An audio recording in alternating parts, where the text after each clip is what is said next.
ते म्हणला 20 वर्ष झालं चालताच येत नाही खड्यात. हो म्हणला मलाही एक कुरूप झालंय. आता तू त्याच्या कशाला सांगायला, त्याच्या पायाला गंडलं झालेत कुरूपाचे, तू काय ते नीट करणार आहे ते. हे आपण भरकी माणसं आहेत ना, आपण समुद्रातही सळल्यानं नीट होत नाही तर बुटकं भर पाण्यानं काय आपले दात घासायचे आहे का नाही. म्हणून दुःख सांगायचं असेल तर या लोकांना सांगायचं, साध्वींना सांगायचं, संतांना किंवा देवाला सांगायचं. हुशार मुलगी होती, गर्भाची संवेदना लक्षात आली आणि त्या दिवशी सासून पूजा करायला लावलं. पूजा करायला लावलं. भारतीय संस्कृती किती गोड आहे सांग का. महाराष्ट्राची संस्कृती, आपल्या संस्कृतीमध्ये मुलीला सगळं शिकवल्या जातं आणि मग तिचं लग्न केलं जातं. ती महाराष्ट्राची संस्कृती. अण्णा स्वयंपाक शिकवल्या जातो, पूजापाठ शिकवल्या जातं, आलेल्या पाहुण्यांचा आदर शिकवल्या जातो, स्वच्छता शिकवल्या जाती आणि मग तिचं लग्न केलं जातं. बऱ्याच नवऱ्यांना काही न शिकवता त्या पोरींचे लग्न केल्या जातं. म्हणून पैसे तोपर्यंत नवऱ्याला हॉटेलहून डबे सांगतात आणि ज्या दिवशी त्याचे संपले त्या दिवशी माहेरात येतात. ही संस्कृतीच्या बाहेरची क्रिया, अशी क्रिया नाही आपल्याकडं. आपल्याकडं आधी शिकवल्या जातं. तुम्हाला एक माहिती आहे का, आपल्याकडं मुलीला शिकवल्या जातं नवल नाही, आपल्या इथं बैलाला आधी शिकवल्या जातं आणि मग टिपणीला धरल्या जातो. बैल सुद्धा न शिकवता धरलेला बैल कसा तास आणील, किती जू मोडीन, किती फन मोडीन, किती जानुळे मोडीन आणि किती आवता हाणणाऱ्याच्या तोंडातून ने जातेन. ते हिशोबात चलत असतो का बैल बिन शिकलेला. म्हणजे आपल्या संस्कृतीत बैलाला सुद्धा शिकवल्या जातं, आपल्या संस्कृतीत घोड्याला सुद्धा शिकवलं जातं, तेव्हा त्याच्यावर बसल्या जाते. हा न शिकवलेल्या घोड्यावर बसल्यावर तर ते बोरी खालून जाईन, घेईन ना तोंडवर बाडून. म्हणून आपल्याकडं शिकवल्याशिवाय, त्या वैचारिक पातळीची लेवल आणल्याशिवाय त्याला हाताळल्या जात नाही. ती आपली भारतीय संस्कृती आणि त्या संस्कृतीत भाजलेली ती मुलगी. म्हणून आपल्याकडं म्हणायचं पोरगा औंदा भाजायचं. बाबा भाजायचं म्हणजे इस्त्यात नाही वांग भाजल्यावानी, भाजायचं म्हणजे लग्न करायचं. काय मार्मिक शब्द होते जुन्या लोकांचे. विठाला विठाला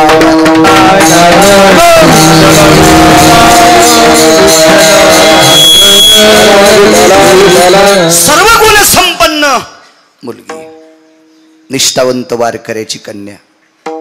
देवपूजेला बसल्याच्या नंतर पूजेमध्ये देव होता.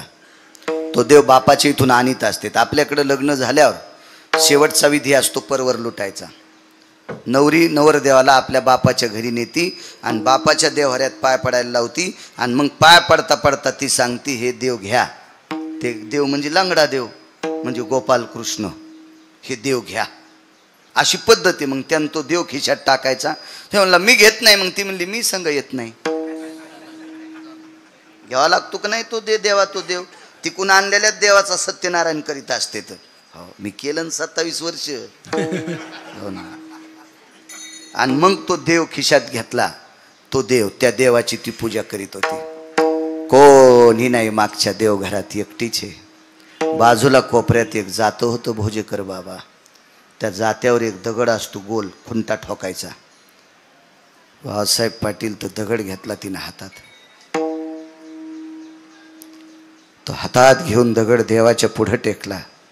देवाला लोणी ठेवलं, त्याच्यावर तुळशीचं पान ठेवलं. काय त्यांचा महिमा सांगतोय. तुळशीचं पान लोण्यावर ठेवलं आणि गोपाल कृष्णाला प्रणाम केला.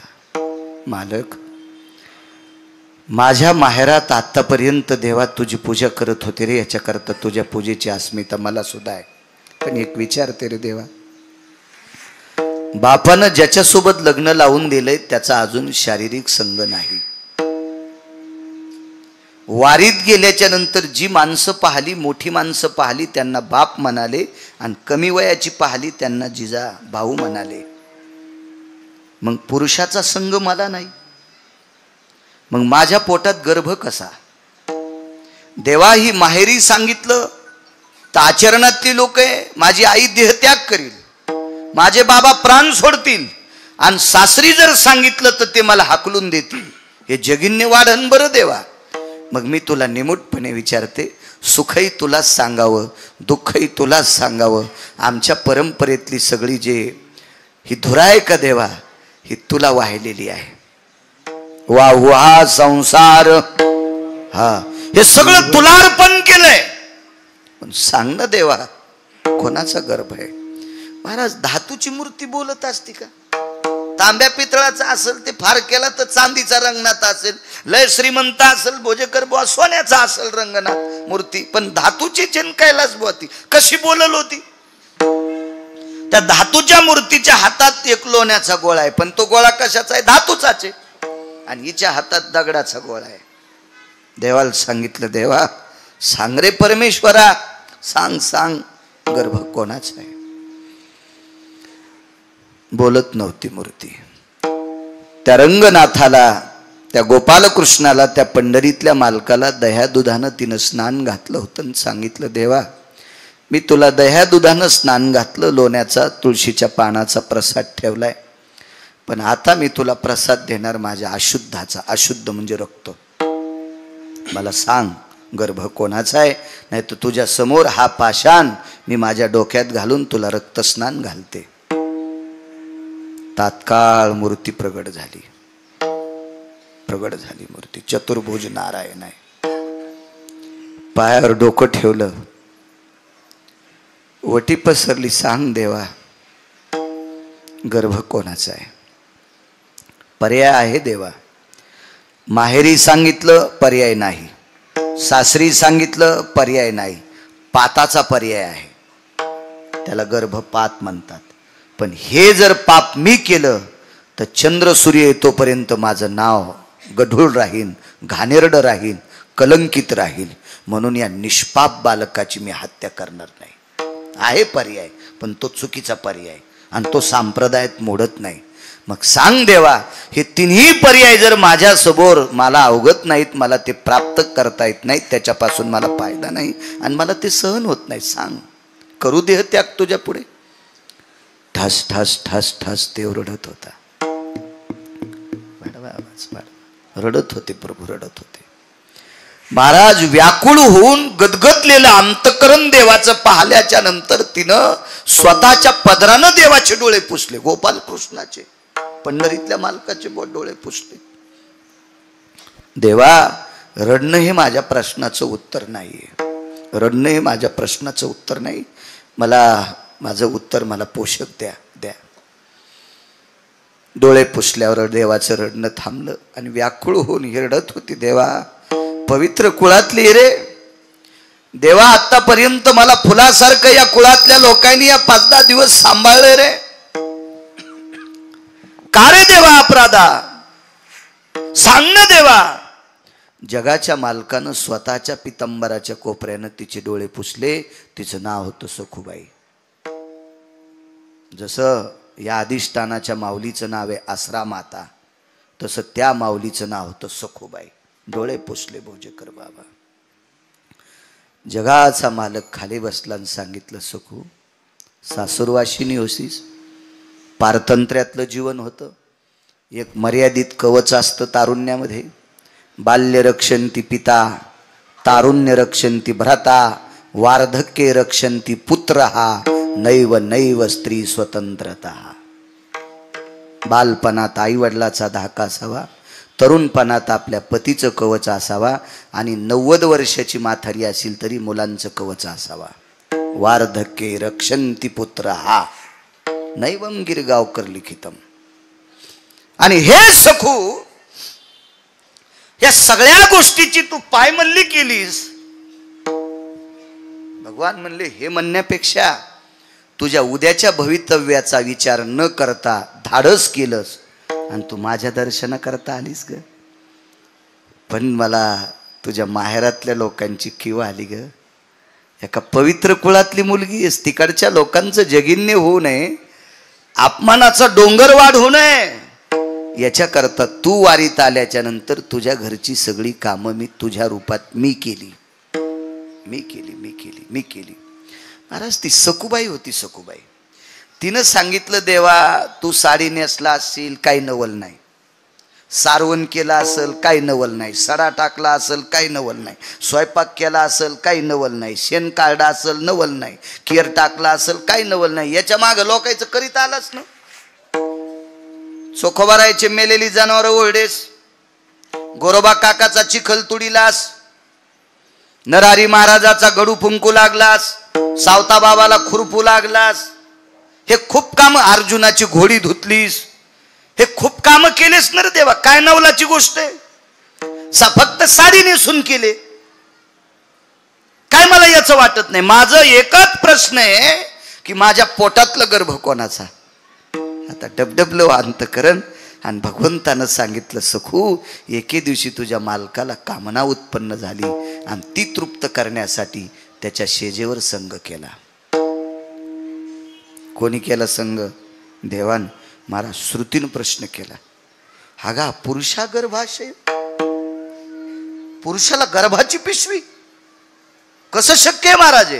श्रुती प्रश्न करते देवाला, श्रुती श्रुती श्रुती प्रश्न करते. श्रुती भगवंतानं श्रुतीला सांगितलं, श्रुती या प्रश्नाचं उत्तर तुला पुन्हा देईल, पण हिचं मिटू दे ना, मिटू दे, हिचं मिटू दे.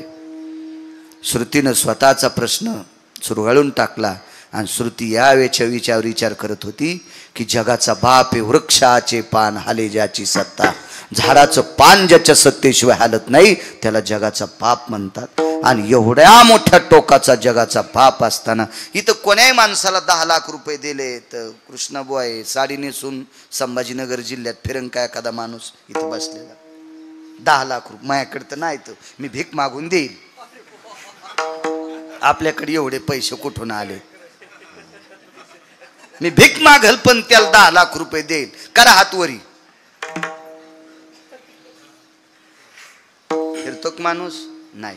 जगाचा बाप नुसती साडी नेसला नाही, बाई होऊन पुढच्याचा काम तृप्त केला. महाराज श्रुती वेडी झाली, वेडी वेडी झाली, वेडी. काय देवानं इतक्या खालच्या दर्जाचं काम केलं असेल? ती म्हणते मी याचा विचारच करत नाही, पण हिचं जीवन सांभाळण्यासाठी केलंय, सखूबाईचं जीवन सांभाळण्यासाठी केलंय. त्या अर्थी हिचा अधिकार किती मोठा असेल? सखूबाईचं जीवन सांभाळण्यासाठी, तिचं पावित्र्य सांभाळण्यासाठी, तिचं जगिन्य होऊ नये, तिचा अपमान होऊ नये, विश्वात तिची कसल्याही प्रकारची नामुष्की होऊ नये, याच्याकरता हिच्याकरता देव इतका खाली आलाय. हिची पावर काय असावा? तर श्रुतीशास्त्राला संत वाङ्मयातल्या काही लोकांनी सांगितलं, हे श्रुती माते, विश्वाच्या मालकाला संत इतके आवडतात, प्राणाई परोते, प्राणापेक्षा विश्वाच्या मालकालाही संत आवडतात. आणि त्या संतांसाठी इतक्या खालच्या स्तराचं काम करतो. या महाराष्ट्राच्या मातीतल्या सखूबाई नावाच्या साध्वीचा जर हा दर्जा, तर माझ्या साध्वी आसरा मातांचा किती मोठा दर्जा. म्हणून मालक पहिल्या कडव्यात म्हणतात, काय त्यांचा महिमा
दर्जा या साध्वी स्त्रियांचा, त्या मावल्यांचा हा दर्जा आहे. आणि ती पवित्र पूज्य श्री समाधीधन सद्गुरू आसरा मातेंचा अधिष्ठान इथं आहे. काय पूज्यता. जनाबाई नावाच्या साध्वी होऊन गेल्या. वारकरी संप्रदायातलं एक फार मोठं टोक.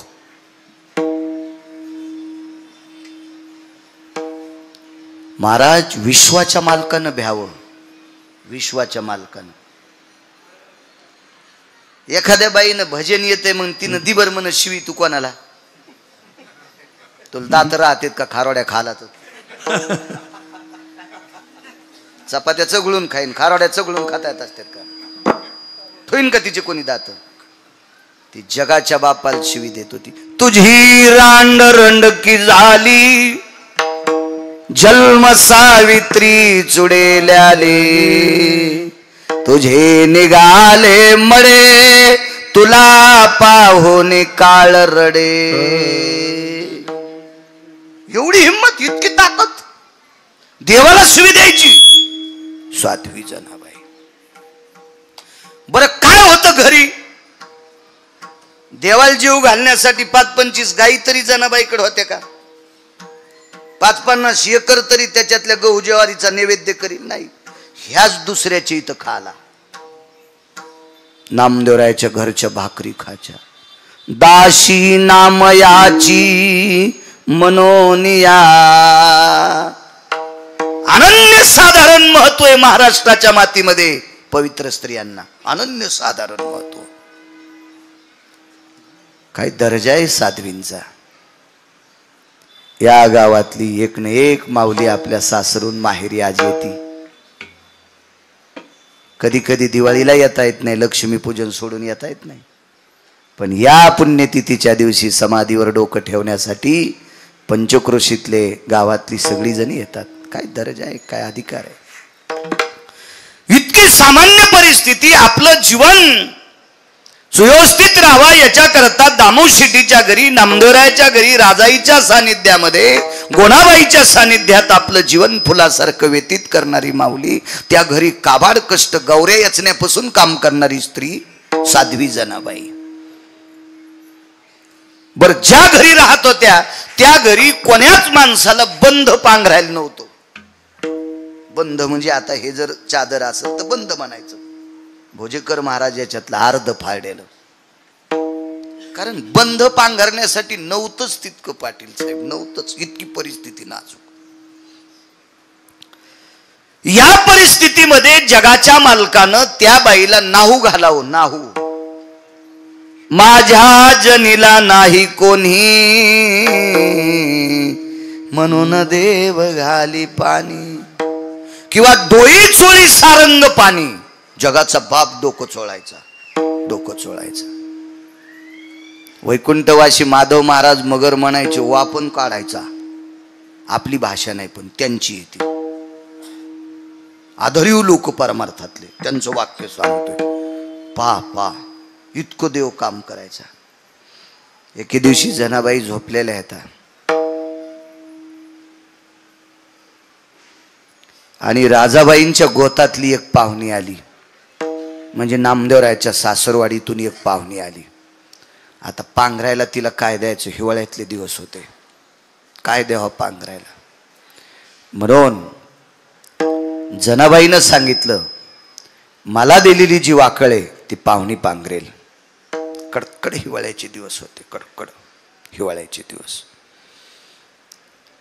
सगळी आपोआपल्या अंगावरची पांघरणं घेऊन झोपलेली आहेत. जनाबाई एकट्या झोपलेल्या आहेत. डोक्याच्या जटा केस मोकळे केले आणि ते मोकळे केस असे तोंडावरनं पांघरले. साळीचं तनच भरलेली पोताड्याची उशी डोक्याला घेतली आणि त्याच्यावर अंग टाकलं आणि आपले त्या मुक्तावळी केस असे तोंडावर झाकले झोपल्या. महाराज त्याला शेजारती झाली. त्याला कोणाला. जगाच्या बापाला. त्याची शेजारती कशी असेल. मखमली सेज असेल. त्याच्यावर फुलाच्या पाकळ्या असत्याल. त्याच्यावर त्याला मंत्रात झोपायचं.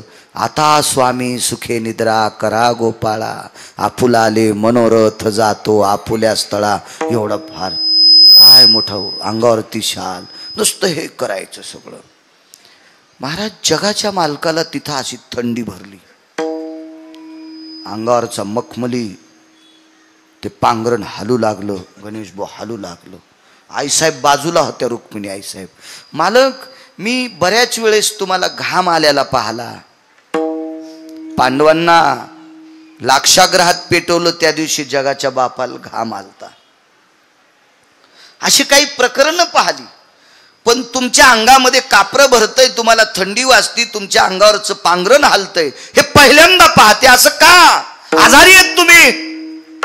जाग आली आणि मध्यरात्री सांगितलं, रमा, रमा म्हणजे लक्ष्मी, हे लक्ष्मी, माझ्या जनील थंडी वाजती ग, माझ्या जनील थंडी वाजती, मला जावं लागतंय. आणि अंगावरचं भरजरी पांघरण उचललं आणि जिथं जनाबाई झोपल्यात तिथं अंगावर नेऊन टाकलं. महाराज त्या जनाबाई होत्या, जनाबाई होत्या. जाग आली, पाय धरले, माय बापा मला पांघरण घालण्यासाठी आलाच? नको रे, ज्या घरातली मायबाप मला 2 टायमाच्या भाकरी देतेत ते गोधडे पांघरायलेत आणि मी मखमली कपडा नाही पांघरणार, नाही पांघरणार. पण दृष्टांत संपला. जगाच्या बापाने रात्री स्वतःची पर्वा न करता तिच्या अंगावर पांघरून टाकावा. त्या जनाबाईचा अधिकार किती मोठा असेल, काय दर्जा असेल माझ्या आश्रमातेचा, या पवित्र समाधीधन माऊलींचा काय दर्जा असेल, काय माझ्या जनाबाईंचा दर्जा भक्तिसूत्रातला. जगाच्या बापाने पांघरणाची व्यवस्था करावा इतकं टोक ह्या साध्वींचं आहे. म्हणून मालक पहिल्या कडव्यात म्हणतात, काय त्यांचा महिमा बनवाल वारा, काय त्यांचा महिमा बनवाल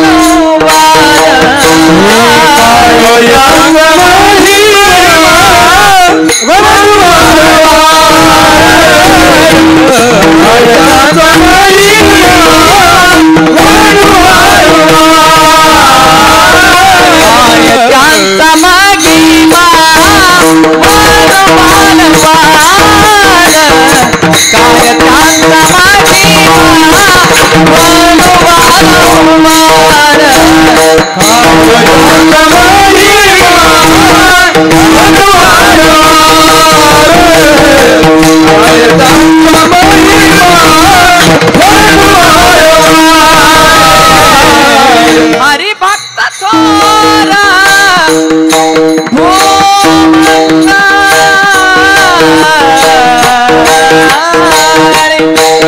हरि भक्त थोरा मंडरे, हरि भक्त थोरा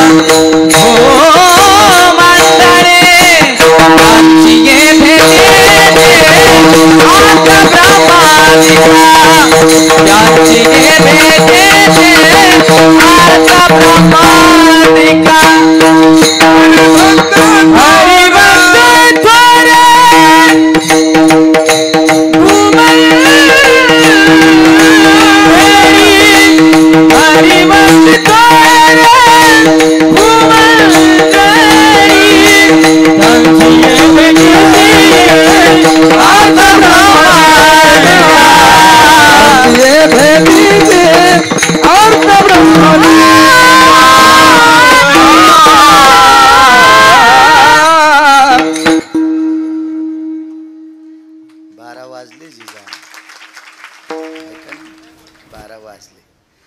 साध्वीची सेवा आहे, जरशी शिल्लक करतो. येरी तरी भंगिऱ्याच्या वाढदिवसात चिठ्ठ्या देतेच, वाढवा वाढवा वाढवा. त्या हराम खोरायला त्याच्या बायका कदरल्या आणि त्याच्या वाढदिवसाला आमचे कीर्तन भडवायचे.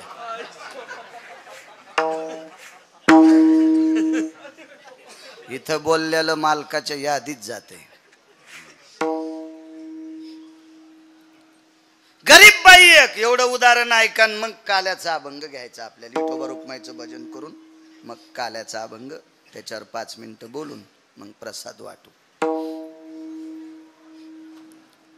आणि कधी पण सूत्र लक्षात ठेवायचे. मागे एकदा भागवत लावलंय एका माणसाच्या वर्ष श्राद्धाला, आणि वर्ष श्राद्धाला भागवत लावलं, त्याच्या पुण्यतिथीच्या दिवशी काल्याचं कीर्तन ठेवलं. कसा काला करता येईल श्राद्धाच्या दिवशी? माणसाच्या श्राद्धाला काला करता येत नाही का? कारण त्याची लायकी नाही म्हणून. आणि संतांच्या पुण्यतिथीच्या दिवशी का देव काला स्वीकारित नाही. ते म्हणतो माझा मोठेपणा नको, त्यांचा करा. इतका मोठा फरक आहे. फरक आहे एवढा फरक. हा, इथं देव नको म्हणतंय आणि तिथं त्याची लायकी नसते. म्हणून सूत्र असतात काही काही, त्याचं एक रचना करून केलं पाहिजे. अत्यंत गरीब एक स्त्री.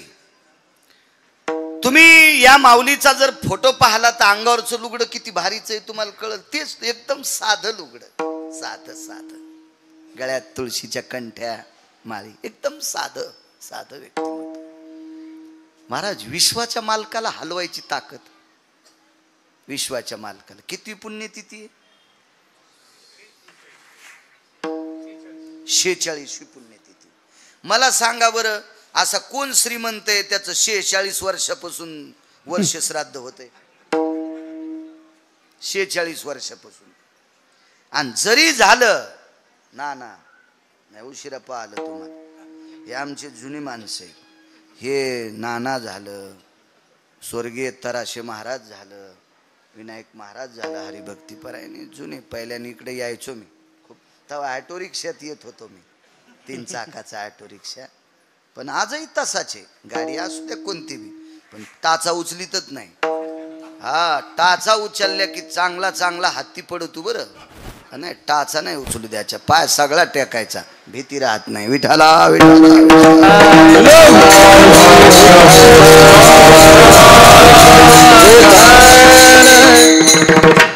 गरीब बाई, अत्यंत गरीब. गरीब बाई, अण्णा गरीब बाई. ती रोज देवाला नैवेद्य द्यायची, खिचडीचा नैवेद्य. खिचडी काय असेल बरं तिच्या खिचडीला? कधी जर तेल नसलं तर ती पातेलं ते मडकं गरम करायची आणि त्याच्यात पाणी टाकायची. ते चणकन वाजलं, पाण्याला चटका बसला आणि पाणी उकळलं की तांदूळ टाकायचे. फक्त मीठच त्याच्यात. मोहरी नाही, जिरं नाही, तेल नाही, हळद नाही, जायफळ नाही, कढीपत्ता नाही, काही नाही तिच्या खिचडीला. नुसतं मीठ आणि मिरचीचा तुकडा. अत्यंत गरीब बाई, अत्यंत गरीब बाई. इतकी गरीब पुढे आहे का? तिला झोपडं जरी असलं तरी त्या झोपड्याला सुद्धा लाकडं मोठी भेटली नव्हती. कारण तिच्या झोपड्यात मधात जाताना बसून जावं लागायचं. बसून बाळासाहेब महाराज बसून. उभ्यान गेल्यावर थुत्तर फुटन. म्हणजे उभ्या मेडी उंचीनं कमी होत्या. मग आता ते वाशे तरी लांबणीचे कसे जमतील? वाशे नाही कळायचे जीनच्या पॅन्टीवाल्याला. वाशे फक्त जुन्या लोकांना कळतंय. तुम्हाला वाशे कळत नाहीत, वाशे मोजता येतात. विठाला विठाला विठाला. म्हणून जुनी माणसं म्हणायचे काय बचर बचर लोकांचे वाशे मोजायला. वाशे मोजणं म्हणजे दुसऱ्याची निंदा करणं, उकांडे उकरणं. वास त्याला म्हणतात, ते लाकडाचं असतंय. जुन्या लोकांना माहित होतं. पूर्वीच्या काळात ते पत्र गित्र दुर्मिळ होते म्हणून झोपडे करायचे ना. आढं असायचं, त्याला आडू असायचा, उभ्या मेडी असायच्या, वाशे असायचे, खालच्या आखुड्या मेडी असायच्या, कोपऱ्यात मोघळ करायचे, मोघळाला एक मजला करायचे, त्या मजल्यात पेंडी ठेवायचे म्हणजे बैलाचं तोंड पुरुणी टाकल्यावरच खावा अशी शिस्त असायची. राहल जर कोठे होते तर त्याच्या सगळ्या वस्तू ठेवायचे मोघळ. आता काय राहल बंगले आणि आतमध्ये भूत. काय नुसता मोठा वाडा पोकळवासा वारा जाय भासा भासा. नामदेवरायाच्या घरी झोपडं होतं पण भजन 14 लोक करीत होते. हा, आता काय नाही, आता नुसतं. हा, एक जणांनी घर बांधलं, वास्तू शांतील माल बोलवलं. घर होतं 1.5 कोटी रुपयाचं. माझ्या लक्षात आली आणि मिस्त्रीत पैसे बुडिलेत. भेताड रडू लागलं ना ते गजा असे वक करू लागले. म्हणलं यानं गजावाल्यात पैसे दिले नाही, खडीवाल्यात दिले नाही, इटावाल्यात दिले नाही, याच्या घरात बसणं म्हणजे मसनवाट्यात बस नाही. आता करता काय, बुका लावणार तेच होतं. त्याच्यामुळे मी काही विरोधात गेलो नाही, त्याच्या काय विषय नाही त्याचा. एवढं मोठं घर. मी म्हणलं तुळशी वृंदावन आणि करीत असतीत का? मी म्हणलं बाप्पा, आणि तू हिंदू आहे ना, आणि तुळशी परिस्थिती होती. चला असू द्या बरं. काही न तुळशी वृंदावन केलं तर बाजूला शेळी बांधली. ती शेळी तुळशीला उपदाऱ्याच येऊ देईन. शेंडा आला की छानी, आला की छानी. काय नाटको काय कायचे बाबा. आणि ते म्हणते आम्ही लय परमार्थिक चांगल्या पुरात टाकायला पाहिजे. या म्हण तुम्हाला विठाला विठाला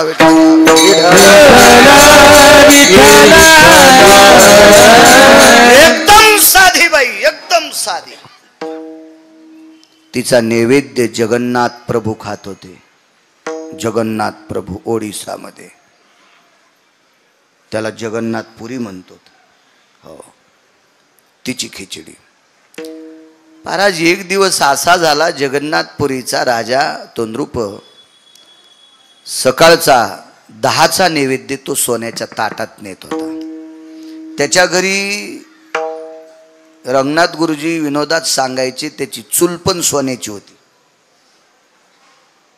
म्हणायचे ते विनोद. मोठ्यांचं वाक्य असते महाराज. मोठ्या लोकांची वाक्य ही वाक्य नसतात, ती अमृता समान असतात. मोठ्यांची वाक्य ही वाक्य नसून ती उपदेशाचं सूत्र असतात. गुरुजी म्हणायचे वैभवशाली राजा, त्याच्या समोर जे नगारा वाजायचा त्या देवाला नैवेद्य घेऊन जात असताना तो नगारा सोन्याच्या टिपऱ्यान वाजत होता.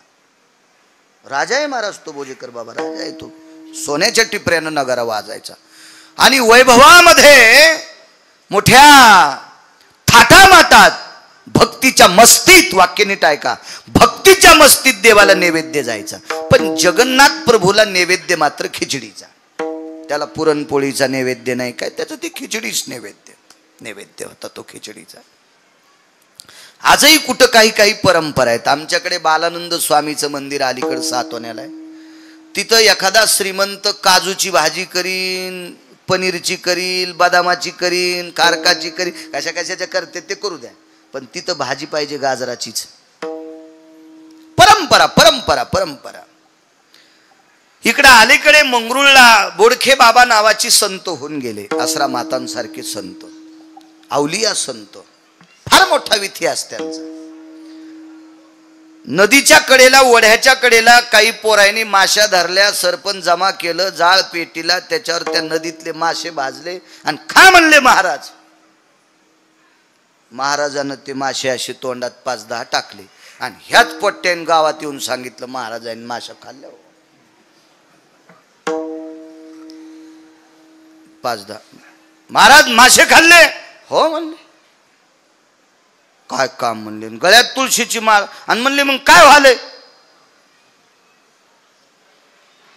मग आम्ही उद्यापासून खाऊ. नाही रे मरतान बेटे हो, मासे खाता असतात तुम्ही, तुम्ही वारकरी हो ना, मासे कसे खाता येतील? मग आम्ही तुमच्या पाया पडून वारकरी झालो, तुम्ही कसे खाल्ले? अरे मी खाल्ले नाही रे, हे मारू लागले म्हणून जिते केले. बर ते भाजले होते, भाजल्यावर जिते राहतात का? भाजलेले मासे तोंडात टाकले. एक जण म्हणला महाराज त्यान भाजले तर मेलतेन ते, तुम्ही जिते कस काय केले? बकेटभर पाणी आणा म्हणले. बकेटभर पाणी आणलं आणि वमन क्रिया केली. उलटी नाही केली पाटील साहेब, उलटी नाही, पूर्ण जठर तोंडातून बाहेर काढलं. पूर्ण अन्नाची पिशवीच बाहेर काढली आणि खळा खळा खळा त्या बकेटभर पाण्यात धुतली आणि ते भाजलेले काळे ठक्कर पडलेले मासे त्या बकेटात पडले की जित्ते झाले. त्यांना भाकरीचा प्रसाद आहे तिथं, आमटीन कण्या भाकरीचा प्रसाद, ज्वारीच्या कण्या. मी खूप दिवसापूर्वी जात होतो कीर्तनाला. ह्याचा एक प्रसाद असतो, ठरलेला प्रसाद असतो, प्रसाद खूप ठिकाणी.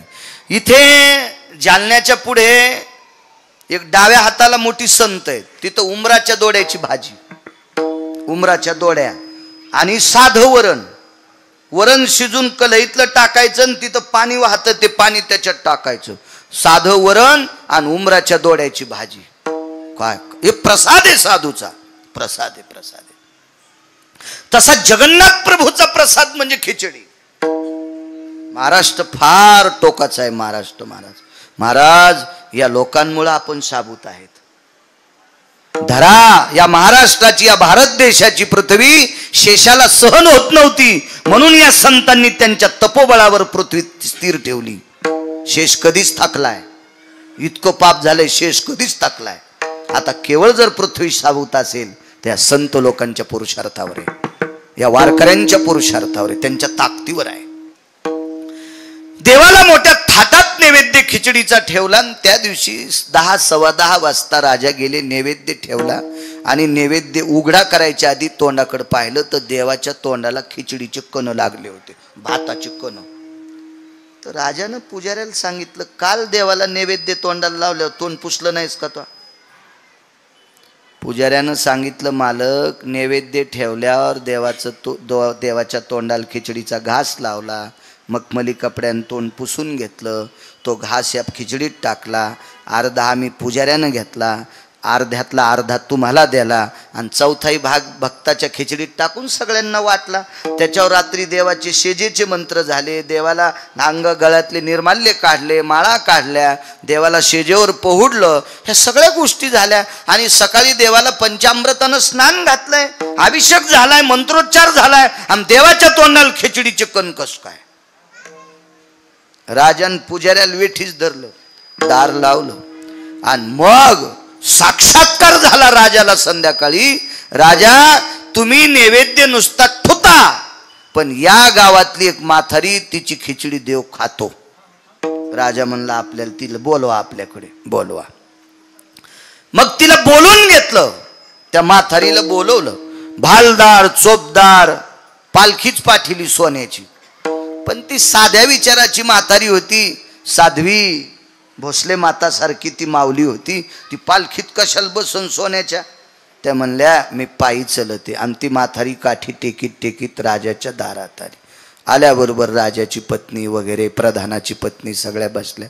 राजाने विचारलं, माय, मोठी माणसं आदरयुक्त बोलतात, हे माय, जी माय बाप, तू खिचडी करते? हो. देवाला नैवेद्य? हो. नुसता नैवेद्य देत नाही, त्यानं खाल्ल्याशिवाय मी खात नाही. राजा म्हणला, आगाऊच का आम्ही? आमच्या इथं सरपण टाकायला सोन्याची चूल. आता सरपण सोन्याचं नसतंय, असतं तर ते पण केलं असतं राजा. सरपण कसं सोन्याचं करता येईल? चूल सोन्याची, भांडे सोन्याचे, चमचे सोन्याचे, ताट सोन्याचा, नगारा वाजायला सोन्याची टिपरे, नगाऱ्याचं कातड सोन्याचं करता येत नाही, तर ते पण केलं असतं.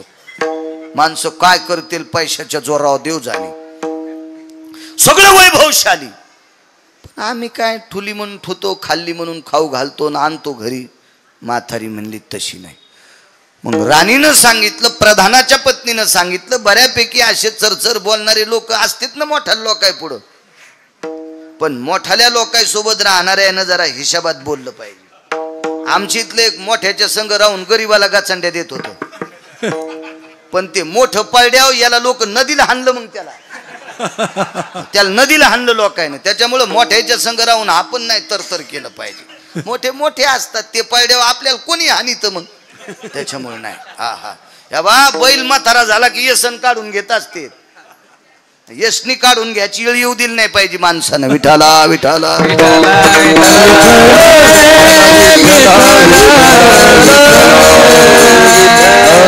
हुशारबाई सगळ्यांनी विचारलं, मग शिजाव खिचडी.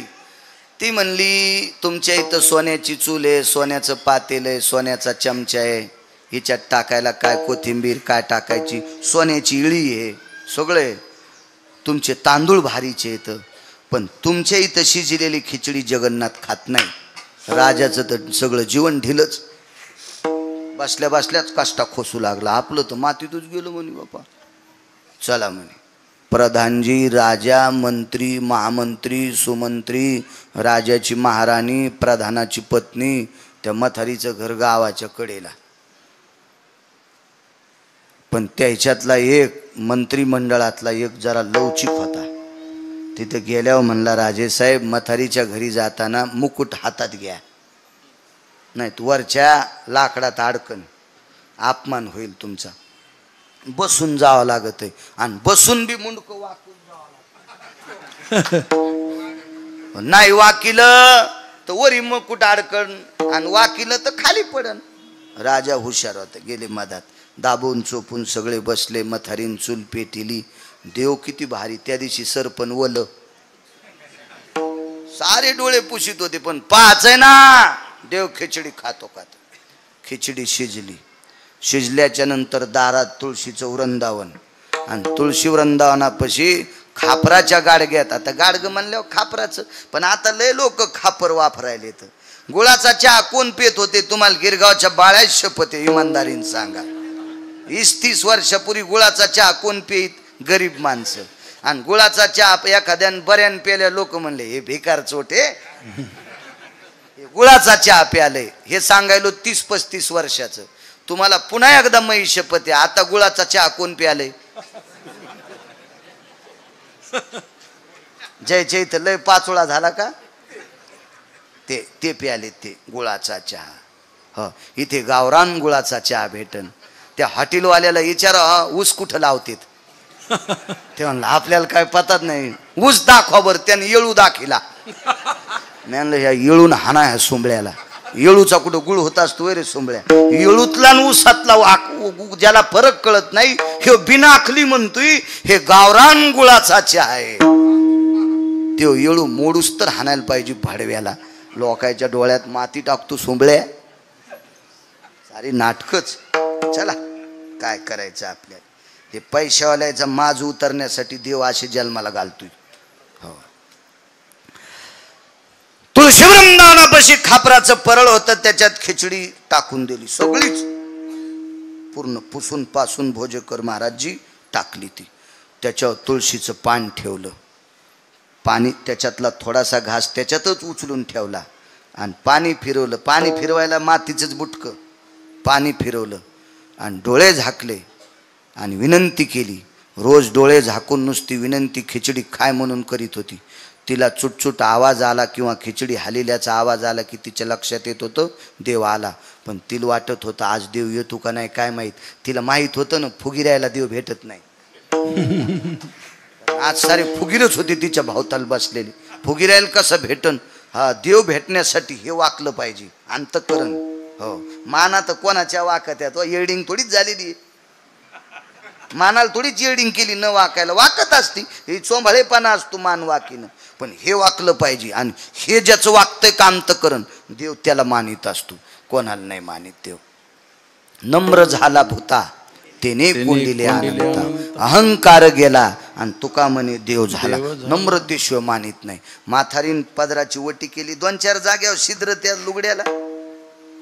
भोसले माता सारखं लुगडं साध आणि त्या लुगड्याची जी वटी केली अशी पुढे आणि देवाला पसरली. देवा भीक मागते रे, आज माई परीक्षा आहे रे जगन्नाथा. हे माय बापा विश्वनाथा, माई परीक्षा आहे रे माय बापा. रोज खिचडी खातोस रे, आज खाय नाही यायच्या देखता. खोरा झानला, हाताचा खोरा, हात दिसत नाही आणि खिचडीच्या पात्रात असा खोराच. तुपाच्या मोठ्या बरणीत असा कसा खोरा घालतेत असा खोंगा, तसा खोंगा भर खिचडी घेतली आणि म्हातारीनं दर्शन घेतलं. राजेसाहेब देवान खिचडी खाल्ली. म्हातारीनं जिथं देवाचा हात लागला होता का तितका भाग राजाला देऊन टाकला. राजा धर्मनिरपेक्ष राजा आहेस, तुला देवाचा स्पर्श झालेला प्रसाद देते. ठराविक लोकांना भेटतो. देवाचा स्पर्श झालेला प्रसाद रानोबा नावाच्या वारकऱ्याला भेटला. हे रानोबा नावाचे वारकरी म्हणजे चोखोबरायचे वडील होते. देवान चोखलेला आंबा रानोबाला भेटला. देवाचे दातन ओठ लागलेला तो आंबा पत्नीला दिला. झाल्याला मुलगा नाव ठेवलं चोखोबा. हे ठराविक लोक असतील पात्र शुद्धांना. राजाने विचार केला काय म्हातारी, त्याच जागेवर महाल बांधला आणि आज तिथेच स्वयंपाक घरे जगन्नाथाचं आणि तिथून खिचडी करून जगन्नाथाला आजही नेण्याची पद्धत आहे. दृष्टांत संपला. महाराज सोन्याच्या चुलीवर शिजवलेला स्वयंपाक खात नाही, पण एका झोपडीत लहानशा 4.5 फूट उंचीच्या झोपडीत राहणाऱ्या म्हातारीच्या हातची खिचडी खातो. जगन्नाथ तिची खिचडी खातो. ती साध्वी किती अधिकारी असेल तशा माझ्या भोसले माता किती अधिकारी असताल. म्हणून मालक पहिल्या कडव्यात म्हणतात काय त्यांचा महिमा वर्णवारंवार, काय त्यांचा महिमा वर्णवारंवार, काय त्यांचा महिमा वर्णवारंवार, काय त्यांचा महिमा वर्णवारंवार, काय त्यांचा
नाशिकच्या मनमाडच्या मालेगावच्या पुढे कोपऱ्यावर खानदेशच्या कोपऱ्यावर ढवळेवीर नावाचं गाव आहे. ढवळेवीर जीवनभर एका साध्वी रुक्मिणीबाई नावाच्या स्त्रीनं ज्ञानेश्वरी वाचिली. त्या जात राहिल्या. त्यांचा अंत्यविधी केला अण्णा. तर अंत्यविधी केल्यावर दुसऱ्या दिवशी राख सावडायला गेले तर दोऱ्यासगट माळ सापडली. दोऱ्यासगट आज त्या माऊलीच्या माळीची समाधी आहे. अनन्य साधारण महत्व या महाराष्ट्राच्या मातीमध्ये पवित्र स्त्रीला. रयतेचे राजा छत्रपती शिवाजी महाराज याच भारत देशातल्या पवित्र स्त्रीच्या पोटी जन्माला आले. धर्मनिरपेक्ष महाराणा प्रताप याच भारत देशातल्या पवित्र स्त्रीच्या पोटी जन्माला आले. ज्ञानोबाराय, तुकोबाराय, नामदेवराय, चोखोबाराय, नाथबाबा, सावता महाराज, शेना महाराज, गोरोबा काका, निवृत्ती दादा, सोपानदेव हे सगळे याच भारत देशातल्या पवित्र स्त्रीच्या पोटी जन्माला आले. इतकी पवित्र स्त्री, त्यात माझ्या भोसले माता माऊली, त्यांचा हा 46वा पुण्यतिथी सोहळा. त्यांच्या चरणी साष्टांग प्रणिपात करतो आणि माझ्या वाणीला कीर्तनातला मध्यविराम देतो. विठोबा रखुमाई,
काल्याचा अभंग घेतो.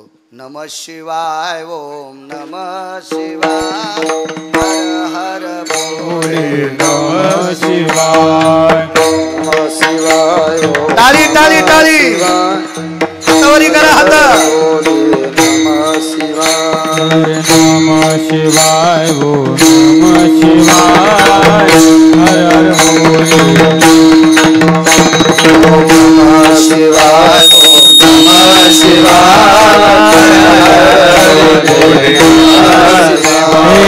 हर हर भोले नमः शिवाय हर हर भोले नमः शिवाय हर हर भोले नमः शिवाय हर हर भोले नमः शिवाय हरि हरि बोले नमः शिवाय हर हर बोले नमः शिवाय हर भोले